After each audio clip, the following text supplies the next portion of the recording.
Yes, yes.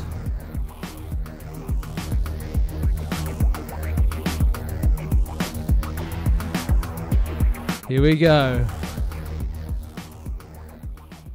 Hello and welcome to HighCast. This episode of HighCast is recorded in the studios of Highland FM. That's Highland FM. Go to Highland FM, HighlandFM.org.au to find out about volunteering and more on your community radio station in the Highlands. This episode is brought to you by Rad Solutions. Rad Solutions offers strategic youth engagement solutions. The youth are our future. To ensure your brand, business, or industry is engaged, go to Rad Solutions, RadSolutions.com.au to find out more.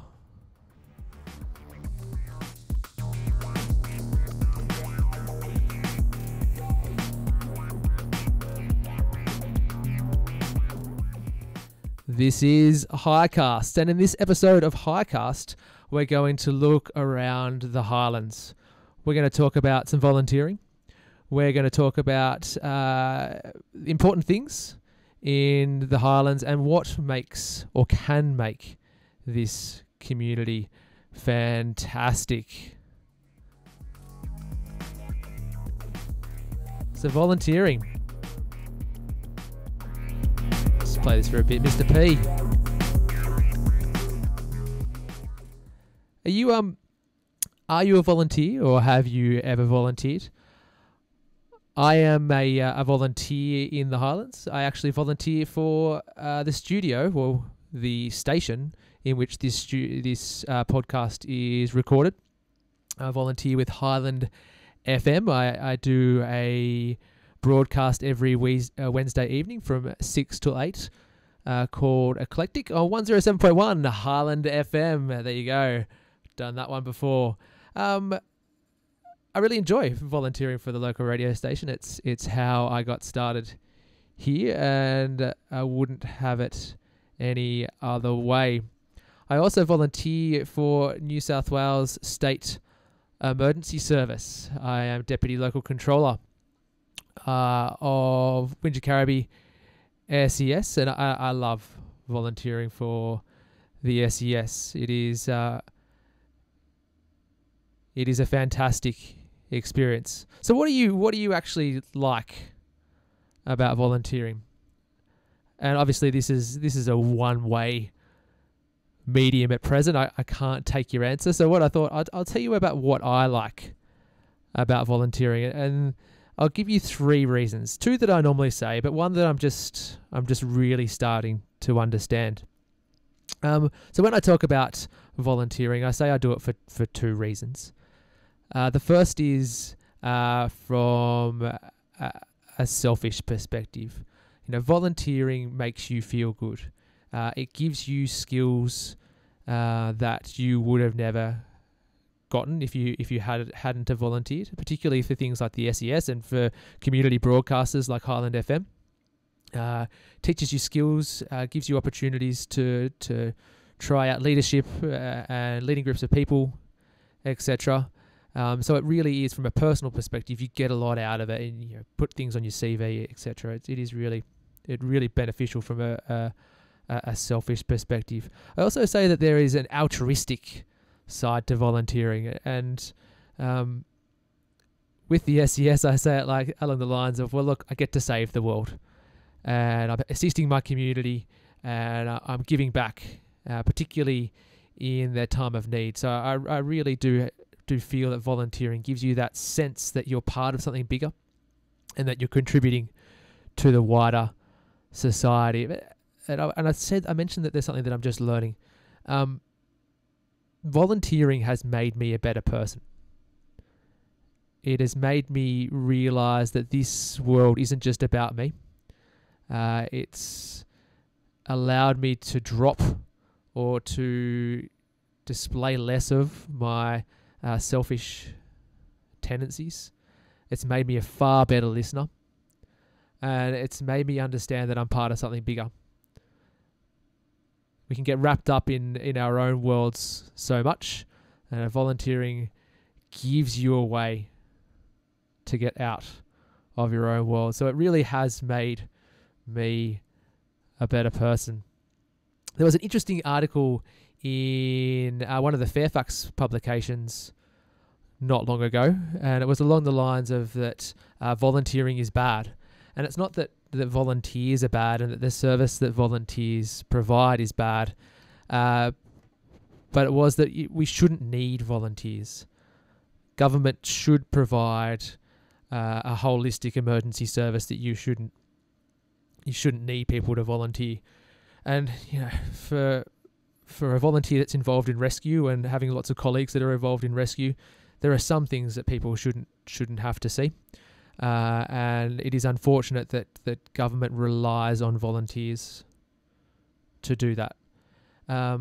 It's unfortunate that we have to have a community-led radio station because there isn't a paid facility for people to be able to express their own artistic views across a broadcast medium without it. But I guess the reality is it doesn't exist. And in the absence, and it's unlikely to ever change unless someone could introduce something like, I don't know, a mining tax, maybe.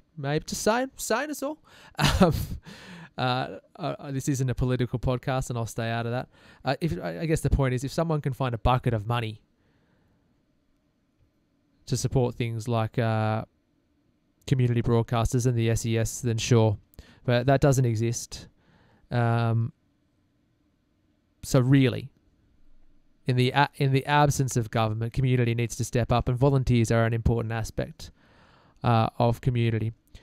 And I've been having a look around. There is a really good way that you can get involved in volunteering. You can either go to your RFS, your SES, or your Lions Club, for example. And it's actually quite fitting that at this very moment there is on our western border a whole bunch of RFS volunteers out fighting a fire, and on our eastern border at Fitzroy Falls a whole bunch of other volunteers conducting a land search. So it really is a really pertinent conversation right at this moment. But you can find out more by going to Volunteering Wingecarribee.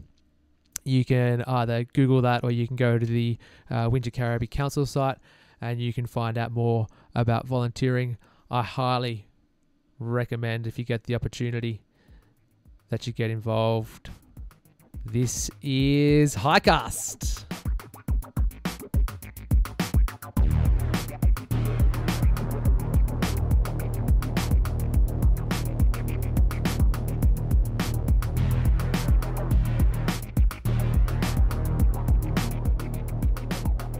Kind of feel like I should leave this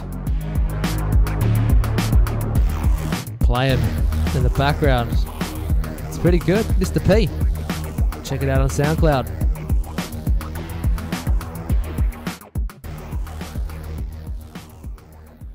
I want to talk about, so this is a podcast as much about the Highlands as I can make it. I want to talk about the Highlands in a regional setting. We are approximately 1 to 1.5 hours out of greater metropolitan Sydney.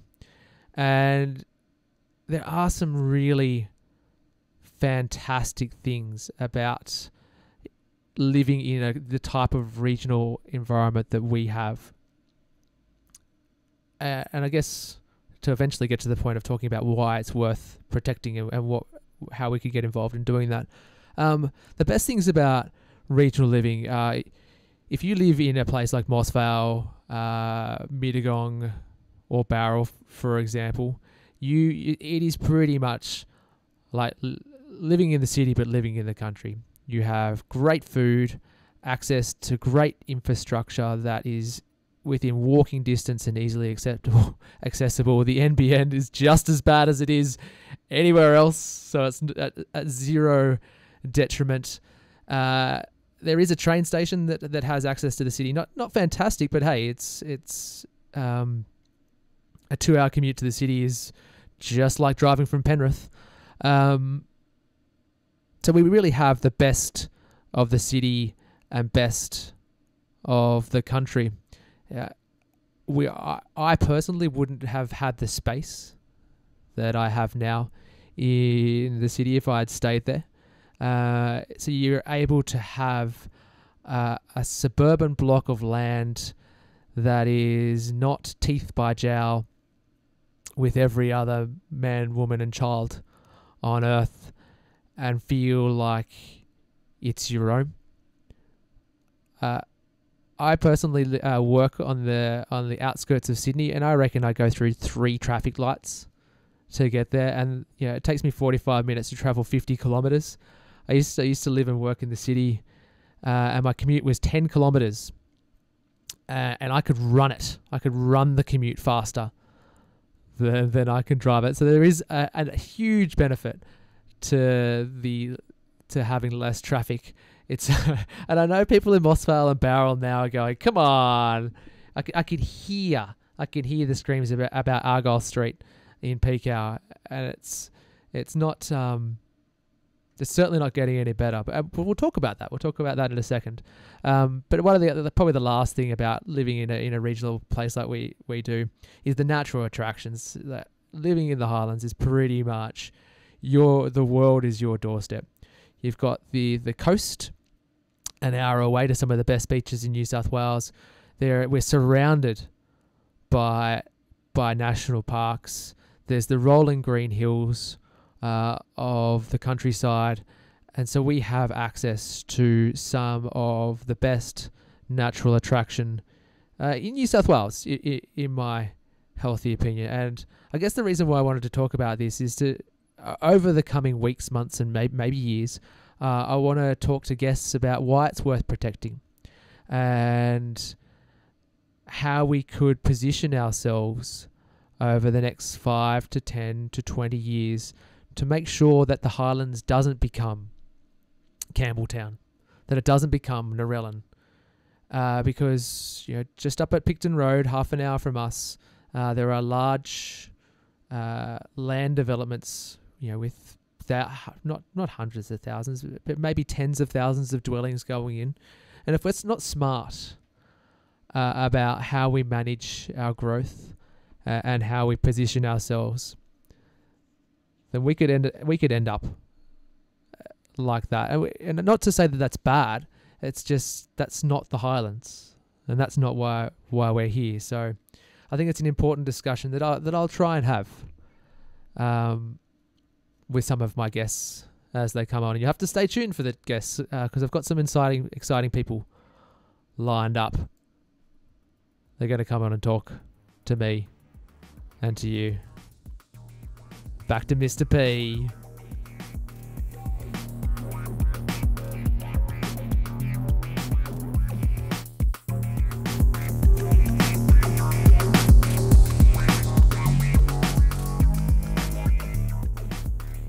Through the headphones, it sounds fantastic. Solid little beat under there. Hey, if you're an artist in the Highlands and you would like me to play some of your tunes, just get in contact with me via Facebook. Give me permission to access your SoundCloud and play it, and I'll play it here, just like I do with Mr. P.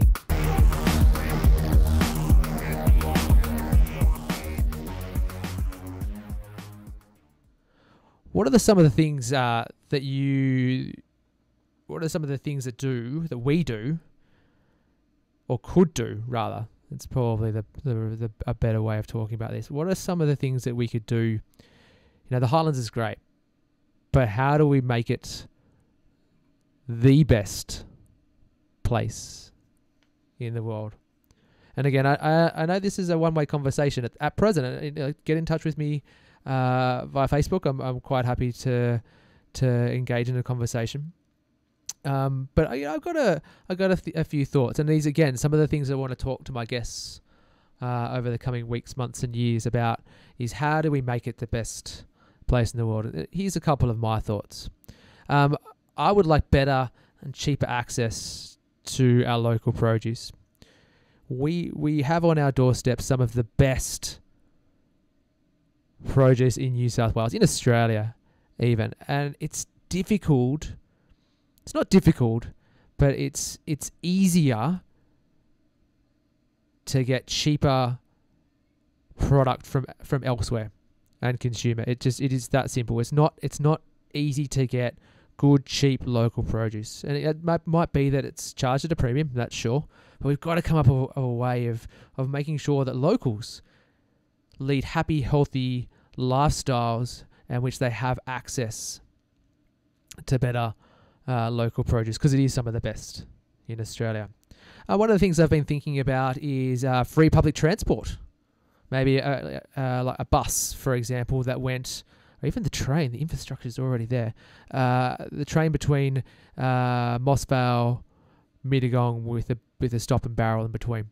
And I think that would be really beneficial for particularly a younger and more elderly residents who might not be able to have access to vehicles so much these days. But free public transport along that train line, even if it's a bus, allow people to go through the town centres as much as possible, maybe reduce some of that traffic on Argyle Street.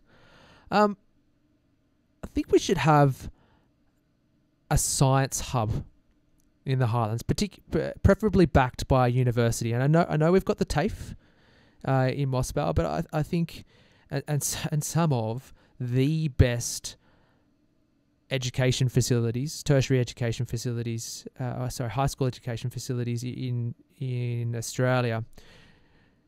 But if we had access to, I don't know, Wollongong University of Wollongong, set up a science hub in the Highlands, and that was surrounded either around health, for example, around the wonderful facilities at Barrow Hospital, maybe around tech, and you could possibly do that around the facilities already in place at Mossvale, or even agriculture, a really good agricultural science hub in the Highlands would be a really great way to stimulate growth and innovation and turn the Highlands into a knowledge hub, a tech hub, where people come to work and then they bring that disposable income and they allow other service providers to grow. I would like an implementation of a holistic plan, and I've talked about a lot about this on my program 107.1 Highland FM, 6 to 8 Wednesday evenings, Eclectic with me, Dave. I've talked a lot about this, the community strategic plan. But what I've talked about is that the plan is actually very good. It's got really high ambitions and spells out what could be a real healthy future for the Wingecarribee. But in reality, the reality of what's being driven by our leadership is completely different from the plan. So it's not. I don't have a problem with the planning process. I have a problem with the implementation process. And I guess the last thing that I wanted to talk about in terms of how do we make the Wingecarribee or the Highlands the best in the world is to talk about we need younger, more eclectic representatives on council. So if you are particularly a woman, particularly a young woman, get involved in council. Actually, first, go to the website, have a look at the photos of our representatives. Not saying they're ugly, not saying that they have no right to be there. I'm saying that we could have a more diverse representation. So if you are a young woman, I implore you to get involved in the local democratic process, and particularly next time the elections come around, get involved, please. This is HighCast with me, Dave. Back to Mr. P.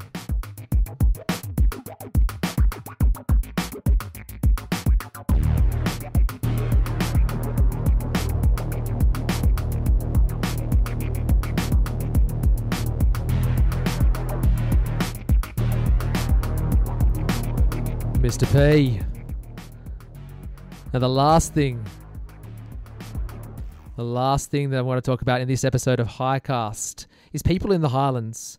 So I've lived here for almost 2 years now, and I've been really lucky to have met some really fantastic people, whether it's been through the parents, excuse me, of my children's friends at school, whether it's through volunteering. I've met some really fantastic people, both at the SES and through this organisation here, Highland FM. And I've met some really fantastic people out running and exercising. I was having a conversation with, actually, you might see me on a Saturday at 0800 hours at Parkrun, which takes place at the Briars, halfway between Barrel and Mossvale. If you get the opportunity, it's 5k run, timed 5k run. It's free. I'm pretty much there every Saturday. If you see me, come down and say hello. But I was talking to a fellow runner at Parkrun about there's something about runners and exercise people that you very rarely meet a dickhead in the exercise community, in the running community, because people who are willing to get off their behinds and push themselves physically are very rarely arseholes. In fact, they're quite the opposite. They are fantastic, energized, engaged people in life. And it really is it is people that make the difference in this community. And I'm very privileged to have met some really fantastic friends in this community. And the reason why I wanted to talk about this is I've got some really interesting guests lined up for this program. But if you know somebody within the Highlands that you think would be a good guest for HighCast, who has an interesting story and makes a really good contribution to the Highlands, get in touch, or either you get in touch with me via Facebook or push them in my direction, because I'm quite excited to have more guests with a really broad and diverse background, because that's what makes our community.